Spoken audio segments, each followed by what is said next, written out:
qu'on peut acclamer le Seigneur ensemble? Alléluia. Acclamez le nom de Jésus. Alléluia.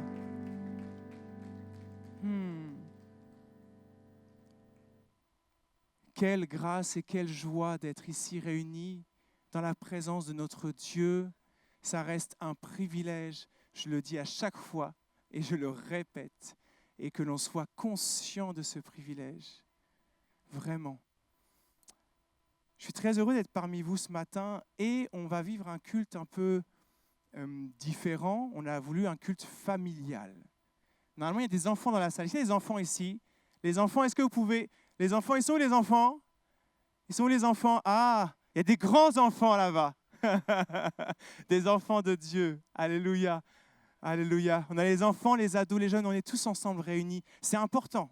Très, très, très, très important d'avoir nos temps en famille, là, tous réunis autour de la parole de Dieu et qu'on puisse vivre ça ensemble. Les enfants voient leurs parents louer, les parents voient leurs enfants louer. Gloire à Dieu. Et c'est des temps qui nous construisent et qui nous édifient. Alors, je vais inviter 4 personnes. Ils sont un peu inquiets parce que je ne leur ai pas dit pourquoi. Je leur ai dit, vous allez venir sur l'estrade et vous allez bien voir. Ils m'ont dit, oh! Non, j'ai dit, respire, ça va bien se passer.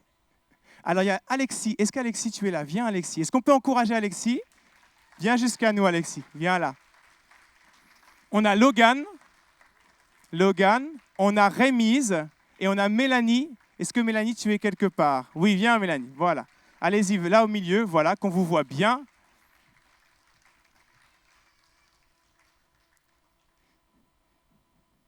Alors, je vais vous poser une première question.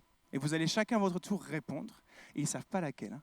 Et vous allez répondre spontanément, le plus spontanément possible. La première question est simple. Est-ce que tu pourrais te présenter et nous dire qui tu es? Je m'appelle Logan Bourgeois, j'ai 18 ans et je suis enfant de Dieu. Gloire à Dieu. Je m'appelle Alexis et j'ai 9 ans, je suis enfant de Dieu. Alléluia. Je m'appelle Rémise, j'ai 61 ans et je suis enfant de Dieu. Je m'appelle Mélanie, j'ai 23 ans et je suis également enfant de Dieu. Gloire à Dieu. Et c'est pas répété, hein.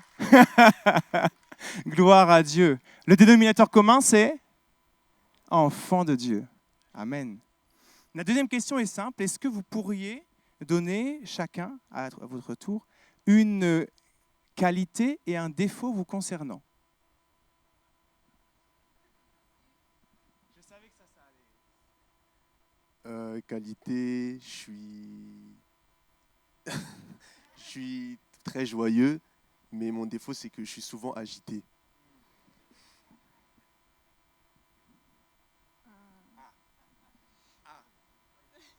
Tu vois ce que c'est qualité-défaut? Qualité, c'est ce que tu peux faire, peut être de bien, et défaut, c'est ce qui est moins bien. Alors, est-ce que tu as l'impression d'être bien, je ne sais pas, dans ton attitude, je ne sais pas, d'être gentil, d'être patient, d'être calme? Est-ce que tu es calme? Oui. Ah, alors tu peux dire je suis calme. Je suis calme. Est-ce que, au contraire, tu auras quelque chose de moins bien? Est-ce que tu fais quelques bêtises? Oui.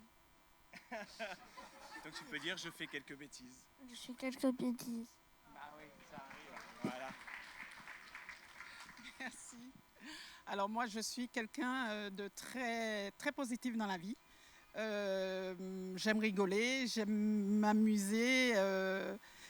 Et mon seul petit défaut, c'est que je m'énerve très vite.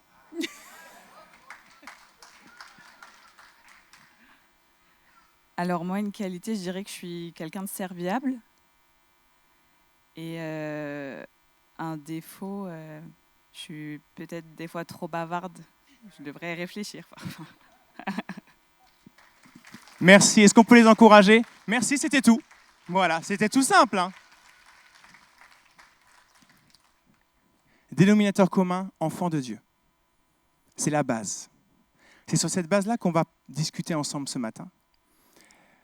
Et ce qui était intéressant, et on va voir après une petite vidéo qui va aussi illustrer un peu ça, mais quand j'ai posé la question qualité-défaut, c'est oh là là, vraiment là, il faut que je dise un peu plus que juste mon nom, mon prénom, les choses communes qui en apparence présentent bien. Mais là, qualité-défaut, il faut que je dévoile un peu plus de qui je suis vraiment, dans l'intimité, dans le secret. Et ça, c'est parfois quelque chose de difficile. Et justement, c'est ça qui est intéressant, c'est que lorsque on a résolu en nous-mêmes, c'est déjà un peu ma conclusion, mais c'est pas grave, qu'on est enfant de Dieu, qualité, défaut, tout est OK. Devant Dieu. On est capable de se présenter à lui et même de se présenter les uns aux autres avec nos qualités, mais aussi tous nos défauts. En sachant que lui seul, Dieu de grâce, qui a tout donné en Jésus et Jésus a tout porté à la croix, vient résoudre les conflits qu'il y a parfois entre ce qu'on fait de bien et ce qu'on fait de mal. Amen. On va lancer une petite vidéo.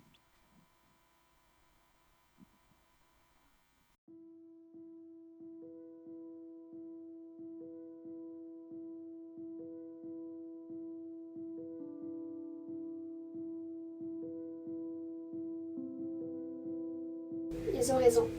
Je suis moche. Je ressemble à rien. Je comprends pourquoi personne ne veut être mon ami. Pourquoi Dieu m'a créé comme ça? Si seulement tu savais comment je te vois, moi. Mais tu es nul! Bon à rien! Oh, je comprends pas comment on peut être aussi nul! Oh, qu'est-ce que j'ai fait au bon Dieu? C'est pas possible! Pourquoi je n'en vois rien? Pourquoi je suis bête? Si seulement tu savais comment moi je te vois.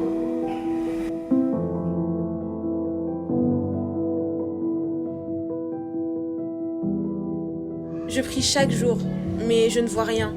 Je crois que Dieu ne se soucie pas vraiment de moi et c'est vraiment difficile en ce moment. Je pense qu'il a d'autres choses à faire, sûrement plus importantes que moi, et je ne suis pas sa priorité.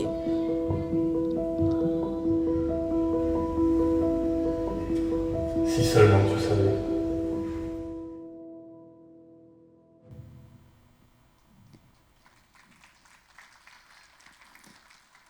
La laideur, le rejet,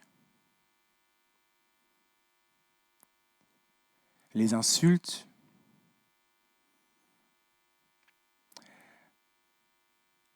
tant et tant de paroles prononcées, de comportements, des adultes envers les enfants, des enfants envers les adultes, qui viennent faire l'œuvre du diable dans la famille, la maison, la famille de Dieu. Et on a Dieu qui, lui, observe, voit, regarde, connaît, et qui dit si seulement tu savais, si seulement tu m'entendais, tu m'écoutais, tu saurais, tu vivrais, tu entendrais, tu recevrais.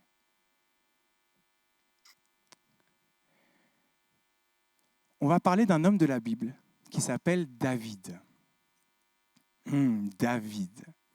David, dans la Bible, ça veut dire le bien-aimé. Et dans un texte de la Bible, 1 Samuel 13-14, je crois,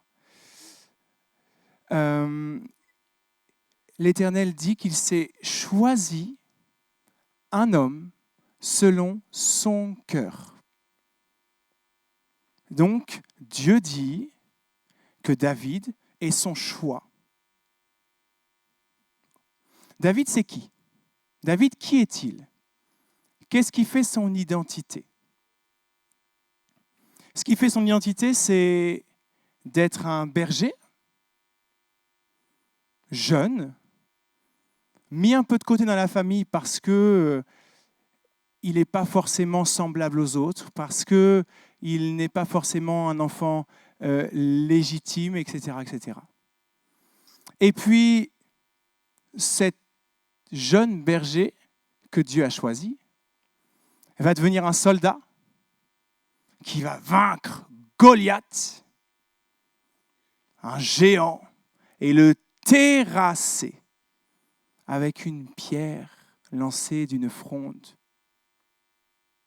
Un petit garçon avec une petite pierre au nom d'un grand Dieu. David, ça va devenir le roi d'Israël. Le roi. Un homme qui va donc finalement avoir comme une destinée qui s'accomplit là. Mais David, c'est aussi un pécheur. Un berger, un soldat, un roi, pécheur.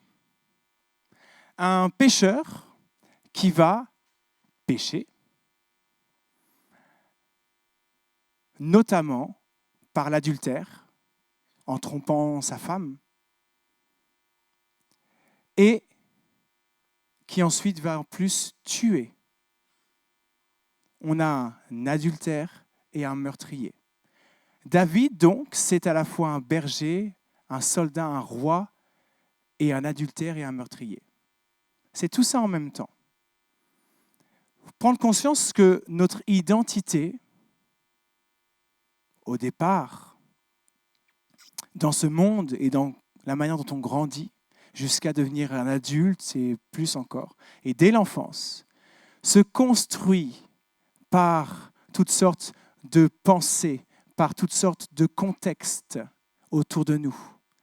Et finalement, lorsqu'on demande à quelqu'un de se présenter, ici on a eu un exemple merveilleux de 4 personnes qui ont compris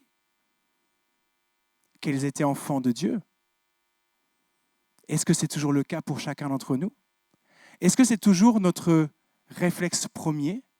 Est-ce qu'on n'oublie pas parfois cette identité? Ou est-ce que, sans l'oublier, on ne la place pas parfois un peu en retrait et on dit « mais je suis d'abord ci et ça, et puis j'ai tel caractère, et puis j'ai telle attitude, et puis j'ai fait telle mauvaise chose. » Comment face à ça, ça peut changer? Comment je pourrais réellement être quelqu'un de différent? Comment je pourrais finalement être réellement pardonné? Tout un tas de questions, tout un tas de choses qui viennent nous perdre et nous embrouiller dans qui nous sommes. Et ça commence dès l'enfance. C'est pour ça qu'on a vu ces 3 images, enfance, adolescence, où parfois on a entendu des paroles malheureuses, des paroles qui sont tombées là comme, qui sont venues s'échouer et qui sont venues en fait s'inscrire. Un enfant à qui on dit qu'il est nul, même si c'est une fois, est capable de le croire. Et 20 ans plus tard, de se rappeler qu'il est nul, même en tant qu'enfant de Dieu. Donc il se dit, eh bien Dieu pense aussi que je suis nul. Une ado à qui on dit qu'elle est moche, que ce soit par des camarades, des adultes, sont autant de paroles, même une fois, où bizarrement on vient facilement le croire. Il y a en nous, comme une prédisposition à croire et à accepter tout un tas de paroles fausses.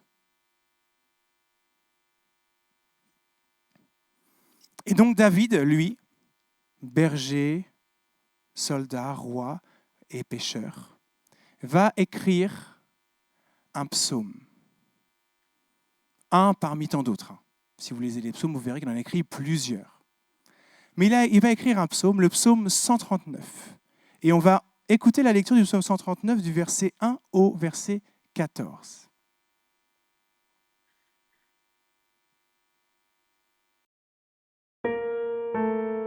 Seigneur, tu regardes jusqu'au fond de mon cœur et tu sais tout de moi.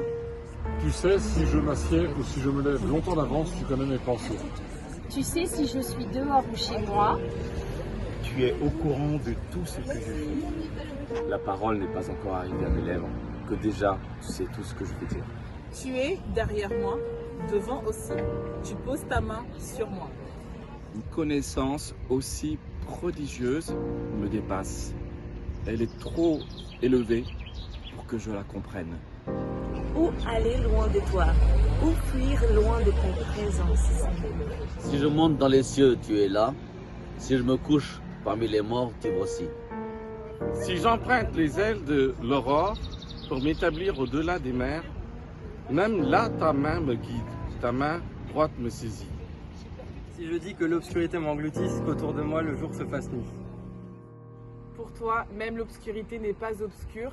La nuit est claire comme le jour. Les ténèbres sont comme la lumière. C'est toi qui as créé ma conscience, qui m'a tissé dans le ventre de ma mère. Je te loue d'avoir fait de moi une aussi grande merveille. Ce que tu réalises est prodigieux, je le reconnais bien.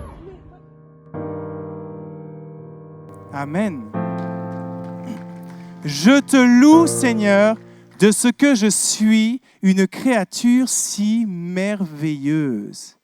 David a écrit ça. David, le berger, soldat, roi, pêcheur, a écrit ça. Comment David en est arrivé d'être l'adultère meurtrier à dire « Je te loue de ce que je suis une créature si merveilleuse ». Qu'est-ce qu'il y a qui rejoint le merveilleux à ça? Comment? Comment concilier mes échecs, mes fautes, avec le merveilleux de Dieu? David ici a finalement proclamé déjà, bien des années avant, ce que Dieu allait ensuite accomplir au travers de Jésus. La grâce, cette main tendue pour dire oui, tu es un pécheur. Oui, tu fais des bêtises, comme disait Alexis. Oui, tu fais des bêtises. Mais moi, ton Dieu, je t'aime. Je t'aime. Et je te le montre parce que j'ai envoyé Jésus. Mon fils à moi, Jésus. J'ai choisi de l'envoyer. J'ai choisi qu'il puisse accomplir le sacrifice parfait à la croix. Et par ce sacrifice parfait, son sang a coulé, son corps a été meurtri.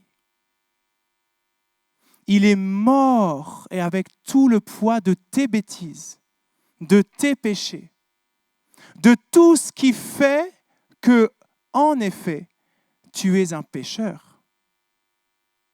Mais au travers de ça, le pardon de Dieu est là. L'amour de Dieu qui te pardonne. Et David, ayant expérimenté ça sans avoir encore rencontré Jésus, mais parce qu'il a déjà saisi combien son Dieu était un Dieu patient, aimant, fidèle, bon, il a été capable de revenir à Dieu. On ne le lira pas ici, mais il y a un psaume, psaume 51, il me semble, où il rencontre un prophète Nathan et où il va se repentir devant Dieu, demander pardon pour avoir attristé, pour avoir déshonoré le nom de Dieu. Et ensuite, psaume 139, un peu plus tard. Mais oui, Éternel, tu me sondes, tu me connais. Tu sais déjà par avance où je vais. Tout ce qui peut être les pires ténèbres ne sont rien devant toi, car tu es la lumière.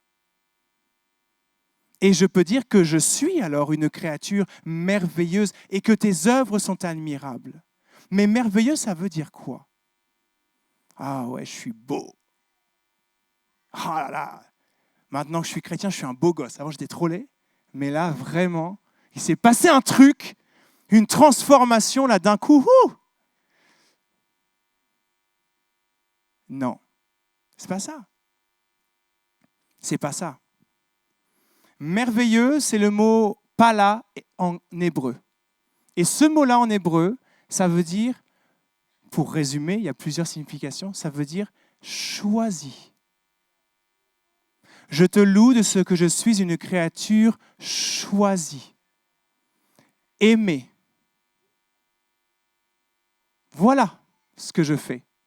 Et je te loue, c'est Yaré en hébreu, et ça veut dire en fait, je me présente devant toi, je suis étonné de réaliser ça. Je suis là, je me dis, oh non, vraiment?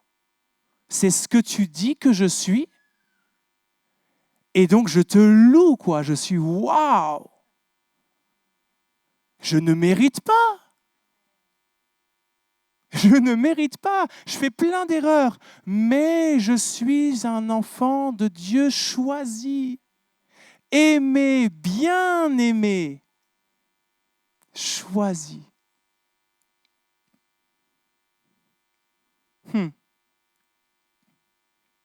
Dans ce psaume, on retient que David dit que l'Éternel connaît, que l'Éternel sait, que l'Éternel pénètre, qu'il entoure. Il est ce Dieu omniscient, il est partout, il est en tout. Il est omni, le tout, l'omnipotent, celui qui peut tout. Et l'omniprésent. Omniprésent, c'est celui qui est partout. Omniscient, celui qui sait tout. Petite erreur, vous l'aurez compris. C'est notre Dieu, le tout. Et ce grand tout m'aime moi. Il t'aime toi. Il aime Alexis. Il aime Logan, Mélanie, Rémise, Corinne, Gilles, Maëram, Fabrice Claude et tant de personnes. Il nous aime personnellement. Il aime Natalia, c'est personnel. Ce n'est pas un truc global comme ça, c'est un Dieu personnel, je peux le rencontrer. Je suis un enfant, je m'appelle Lucas et je peux connaître Dieu. Hein, c'est vrai? Ben oui. Mais oui, c'est lui, c'est notre papa. Et il te dit que tu es choisi, que tu es merveilleux. Tu peux donc te regarder dans le miroir et quand tu as reçu tant de paroles pour te détruire, dire c'est faux. Ils mentent. Ils me mentent. La Bible me dit, et je choisis de le croire, que je suis une créature si merveilleuse, que je suis l'œuvre de Dieu admirable, parce que je suis choisi. Tant de mensonges qu'on vient me dire, je dis non, c'est faux. Quand dans la cour de récréation, quand un enseignant vient te dire, tu es nul, tu n'as rien compris, c'est faux. Dis-lui à ton prof. Bon. Avec douceur, il est possible qu'il te prenne pour un insolent. C'est vrai. Mais dis-lui, non, c'est pas vrai, je suis pas nul. J'ai pas rien compris. C'est juste peut-être difficile, mais j'ai pas rien compris. Parce que tu sais, même un enfant, tu dois choisir de croire que ton Dieu dit que tu es merveilleux. Tu es choisi. Dieu t'a choisi. Et quand il a envoyé Jésus, c'était pour dire, je te choisis. C'est de l'amour, de l'amour. Alléluia, alléluia. La diapo d'après. Est-ce qu'on peut retenir ça? Le pardon de Dieu, au travers de Jésus, il détruit les accusations du diable. Quand le diable t'accuse, tu te souviens que Dieu t'a pardonné au travers de Jésus. Donc il peut toujours parler, c'est un menteur. Le pardon de Dieu détruit. C'est même pas juste il arrange. C'est pas une négociation. Hein. Il détruit. Parce que c'est ce que Dieu a fait. Dieu efface. Il efface. Il guérit complètement. Il restaure. C'est ce que Dieu fait. Et l'amour de Dieu guérit les blessures de l'âme. L'âme, c'est quoi? L'âme, c'est tout ce qui nourrit nos pensées, nos émotions. Je me sens bien, je me sens pas bien, je me sens triste, je me sens joyeux, je me sens en confiance, je me sens tellement pas capable. L'âme vient nourrir tout ça. Et parfois, l'âme, elle est blessée par des paroles, par des attitudes, par des échecs aussi. Tout un tas de choses qui viennent blesser, faire comme des failles dans l'âme. Mais l'amour de Dieu, au travers de Jésus, il guérit parfaitement. Et comment? Juste en choisissant de croire ce qu'il me dit.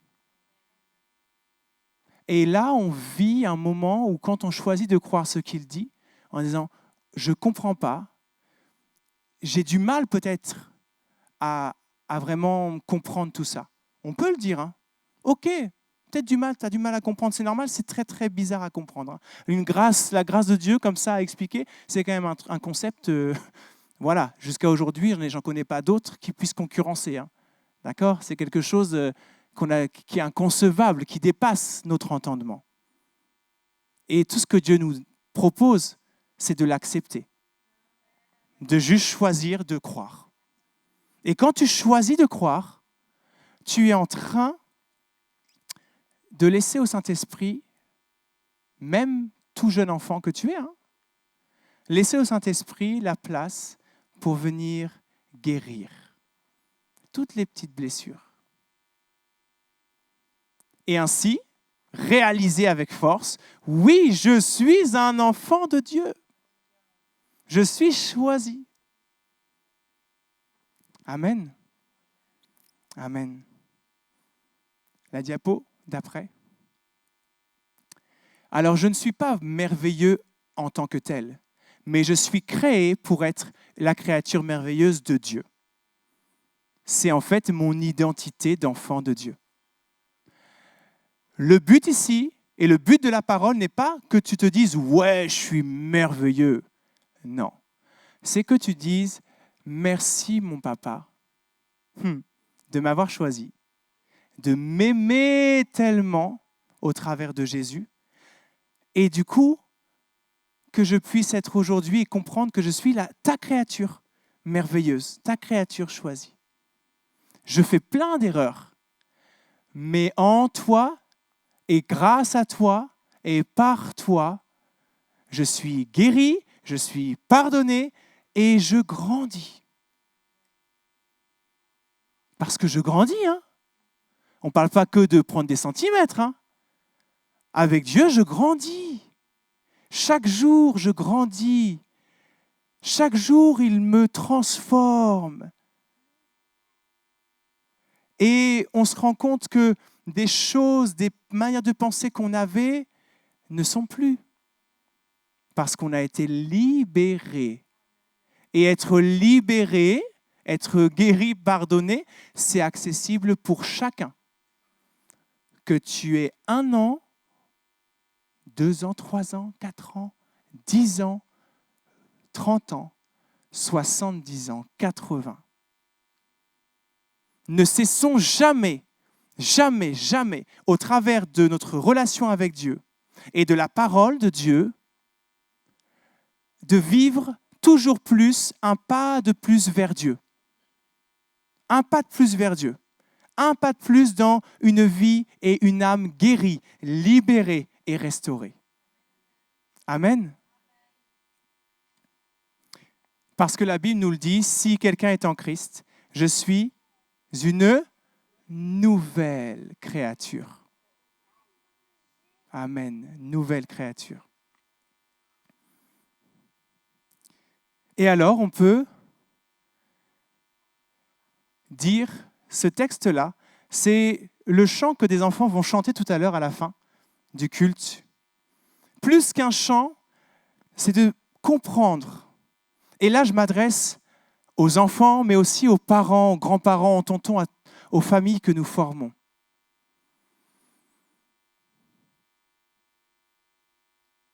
Ok, nous sommes faillibles.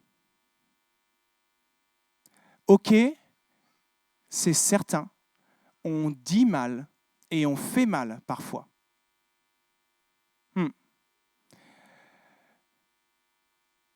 Mais plions le genou devant Dieu. Réalisons à quel point c'est essentiel de ne pas irriter nos enfants. Et réalisons que parfois on a besoin tellement de sa grâce pour être plein d'amour, de patience, pour finalement se poser aussi cette question, mais qu'est-ce que Jésus y ferait à ma place ?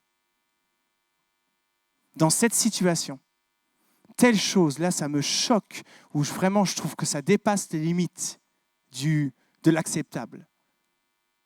Comment Jésus réagirait ? Alors parfois, nous, on réagit. C'est trop rapide. C'est malvenu. Ça peut venir blesser.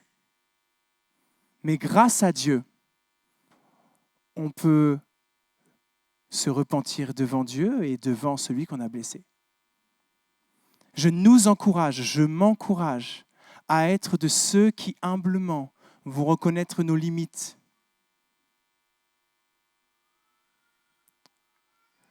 Et vont accepter de venir demander pardon à nos enfants autant de fois que c'est nécessaire. Parce qu'on a manqué d'amour, de bienveillance, parce qu'on n'a pas été présent à un moment, parce que, étant de situations. Et j'encourage les enfants à honorer les parents, à respecter. Ah là là là, écoutez quoi, un petit peu. Ben oui, écoutez ce que dit papa, ce que dit maman. Mais parfois je ne suis pas d'accord parce que je n'ai pas envie, parce que ce n'est pas le moment, parce que ce qu'ils me demandent c'est nul. Oui, peut-être d'ailleurs. Si on en discutait, peut-être qu'en effet, parfois, c'est vraiment pas cool. Mais, même en tant qu'enfant, Dieu, ton Dieu qui t'aime, te dit, aime tes parents, respecte-les. Et sois sûr que dans ce respect-là de papa et maman, de papi, mamie, des tontons et tatas, tu seras protégé. Parce qu'il en va de ta protection. Et parfois, il y a des choses, en effet, tu ne comprends pas. C'est normal. Parce que tu ne vois pas encore ce que tes parents ou tes tontons, tatas, papi, mamie voient, eux. Et tu sais que Dieu fait ça aussi. Notre Dieu, avec chacun d'entre nous, du plus jeune au plus âgé, parfois on ne comprend pas. Parce que c'est notre papa du ciel qu'il voit tellement loin devant nous et parfois il se comporte ou il répond des choses, on dit mais quoi ? Mais qu'est-ce que tu racontes ? Mais c'est pas ce que je voulais, c'est pas le moment, c'est pas ce que j'attendais. Et Dieu dit fais-moi confiance. Fais-moi confiance. Alors qu'on puisse ensemble choisir, enfants, ados, jeunes, adultes, âgés, choisir de mettre notre confiance en Dieu. En lui, j'ai laissé tout ce qui m'empêche d'avancer. Toute parole, toute attitude, tout comportement, toute pensée qui te retient et qui t'empêche d'avancer, je laisse à Dieu. Je laisse à Dieu. Je lui donne. Je vois qu'on me ment et je refuse le mensonge. Je choisis la vérité de Dieu. Quelle importance Dieu donne un sens à ce que je suis. Amen. Notre Dieu donne un sens à qui nous sommes.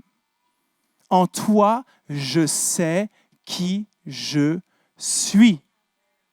Amen. On va ensemble prendre un temps pour prier. Je vais inviter l'équipe de louange. Je vais inviter Louise à nous rejoindre aussi. Louise, tu peux venir jusque-là. Donc Louise, c'est une monitrice du Club du Dimanche. On peut l'encourager, même la remercier aussi. Parmi d'autres, elle fait partie de ceux qui, de dimanche en dimanche, tu peux monter, dimanche après dimanche, avec d'autres, ont choisi, décidé de prendre du temps auprès des enfants et de leur partager combien Dieu les aime. C'est une grâce. C'est une grâce. C'est vraiment, on peut reconnaître et on peut remercier Dieu pour la vie de tous ces moniteurs, toutes ces monitrices qui choisissent de partager l'amour de Dieu auprès des enfants. Amen. Et on peut aussi prier pour eux. Je nous encourage les uns les autres à prier pour eux. Je nous encourage à ne pas considérer le club comme la garderie du dimanche. Vraiment, je nous encourage à ne pas nous dire on les met là comme ça on est tranquille au culte. Ce n'est pas la pensée de Dieu. Ce n'est pas la pensée de l'Église. L'Église, c'est être ensemble, tous ensemble, unis, du plus jeune au plus âgé. Et qu'on ait un petit qui pleure, on s'en fiche. On est ensemble. Qu'il y ait un enfant qui soit fatigué, impatient, ou comme mon petit Lucas, quand on a marre, il s'étale, c'est pas grave. C'est pas grave. On est ensemble, la famille de Dieu. On partage ça. Alors oui, merci Seigneur pour le club, parce que ça permet des temps entre enfants, des temps appropriés, où on va prendre du temps aussi pour les écouter, pour être là et prier avec eux, comprendre peut-être ce qu'ils sont en train de vivre dans leur quotidien. Et ça, c'est beau. Mais ça ne fait pas tout. C'est le relais de la famille. Ce n'est pas à la place d'eux. Et surtout que nous ne nous disions pas, à un moment donné, non, sans club, moi, je ne viens pas au culte, parce que impossible de vivre le culte avec mes enfants. Il ne faut pas qu'on en arrive là. Et je dis ça parce que je l'ai déjà entendu. Et je ne jette la pierre à personne, mais on ne doit pas en arriver là. Parce que là, on a perdu le sens de l'Église et le sens de l'Évangile. Nos enfants, les petits, tous, on est tous là ensemble. Et on forme la belle famille de Dieu. Amen. Donc, on va prendre un temps pour prier ensemble. On va se mettre debout pour ceux qui le souhaitent, qui le peuvent. Et on va demander aux familles de... Je pense que souvent on est en famille. En fait, on va prendre du temps pour prier ensemble pour les familles que nous sommes, les uns les autres, mais avec notre propre famille aussi.